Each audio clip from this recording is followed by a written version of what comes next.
So a lot's being made in the internet wrestling community lately about how terrible and borderline unwatchable Raw and Smackdown are as of late. Actually, not even as of late. If you go back as far as a couple of years ago, it was still quite bad, but not as bad as it is now. What we have at the moment is a couple of TV programs with their ratings right in the crapper, and Vince McMahon himself has admitted he doesn't know how to fix this problem. So you've got a lot of websites like Bleacher Report, etc. going on about top 10 ways to fix the WWE, top 5 ways to fix the WWE. Well, my viewers, for you, I've got one way to fix the WWE. And that is to get rid of the man at the top himself, Vince McMahon. This might sound crazy because it is Vince's company. Vince and his family built this company from the ground up, and Vince has turned it basically into this unstoppable wrestling juggernaut. But the fact is, Vince is past it. Vince is pretty much the reason for most of the ridiculous, unwatchable crap on the screen nowadays. There's a reason NXT is so goddamn sublime, and that's because the old man doesn't touch it. That's Triple H's baby. That is essentially a look into how the WWE would be if Triple H were to take over as the top man. Now, would it fix all of the problems? Maybe not. Because there are a lot of things Triple H couldn't do with the main roster that he can do in NXT because NXT is just developmental. And it's not to say that Triple H would use everyone correctly, because there are cases, such as Solomon Crow, where Triple H has not used them to the full extent of their ability, and they've slipped through the cracks and gone back to the indies, because they've gotten limited TV time, and what TV time they did have, they were used as jobbers. However, look at all the problems with Vince McMahon's product. Vince does not listen to his audience. Vince is saying that he doesn't know what to do to fix the ratings, yet Vince ignores the crowds and will constantly push people against the wants of the fans. See, I don't mind Roman Reigns. I quite like Roman Reigns, so I really don't have a problem with the push he's getting, because Roman is good and Roman does his job well. And a lot of the problems with Roman are not problems with Roman himself, but the way Roman is booked and with the way Roman's promos are scripted. A lot of that shit isn't Roman's fault, and I feel Roman gets unfairly crapped on for stuff beyond his control because he's just doing what the fuck he's told in order to make a living. A lot of people don't like the way Roman's presented as almost as big a Superman as Super Cena, and even Super Cena's been pushed down the card, and at the moment he's injured, so he's not on TV all the time. Reigns is built to look like a fucking one-man army, and a lot of people don't want to see this in this day and age. In spite of the absolutely livid, angry reaction Roman got at the Royal Rumble last year, Vince has continued to try and push Roman as the guy and the new face of the company. Could Roman be the guy in the face of the company? Absolutely. There's nothing stopping him.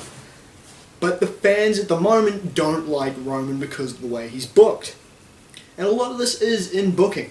A lot of the guys the fans love, like Cesaro and Kevin Owens and Dean Ambrose, are struggling in the mid-card, while guys that the fans aren't exactly latching onto, like Roman and Alberto Del Rio and Sheamus, are being pushed to the main event.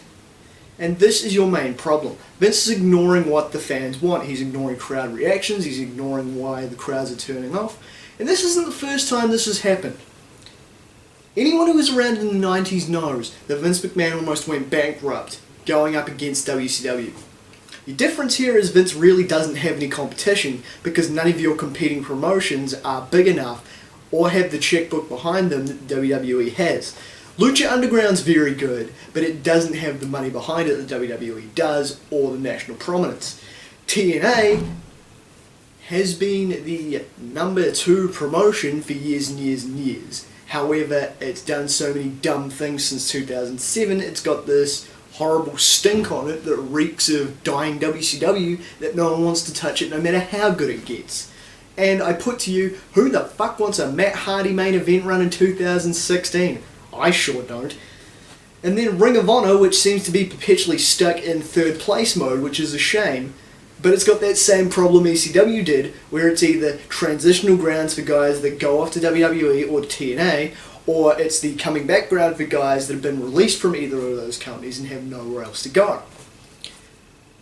But, as I was saying, this isn't the first time this has happened to Vince. Ratings haven't been this low since 1996-97, when WCW were curb stomping the shit out of WWE.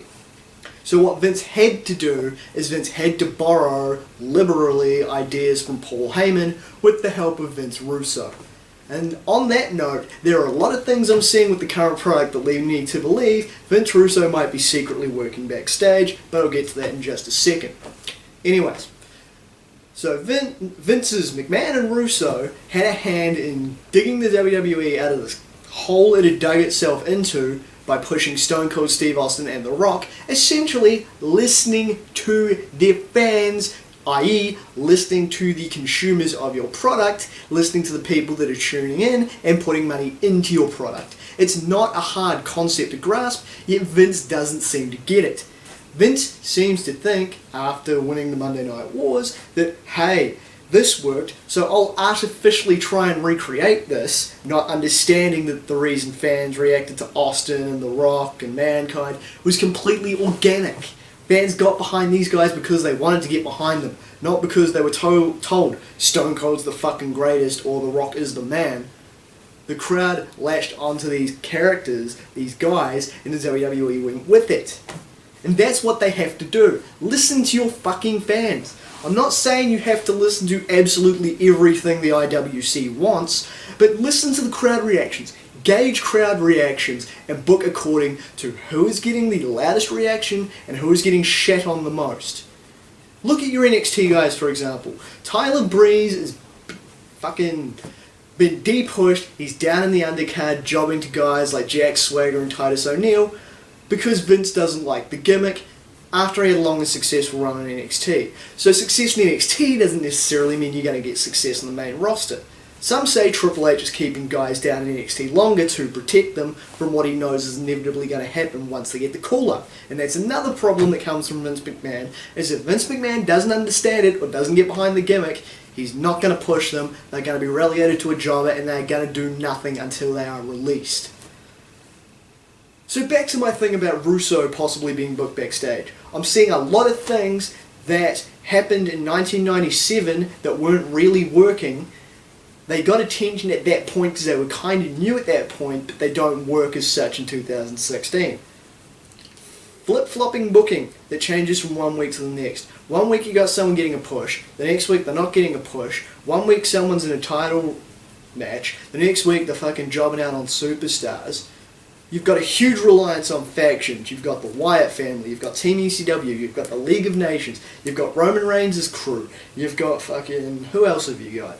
You've got the Social Outcasts, you've got Team Bad in the women's division, you've got all these factions running around, which is good in one sense because it gives guys that ain't doing jack shit something to do, but on the other hand it's bad because if you're a new viewer, you're not going to keep up with who this guy is, why he's on that team, what he's doing here, what he's doing there, whatever. The only thing that's missing from this shit is the flip-floppy heel and face turns, and even they're not completely missing because you've got the women's division where one week Paige is a heel, the next she's not. Look at Charlotte. 1 month she's up against Paige, who's taking cheap shots at her family and talking about how Reed Flair died of a heroin overdose. And then the next month she's turning heel by stabbing Becky Lynch in the fucking back, and now it looks like we got Paige turning face to team up with Natalya.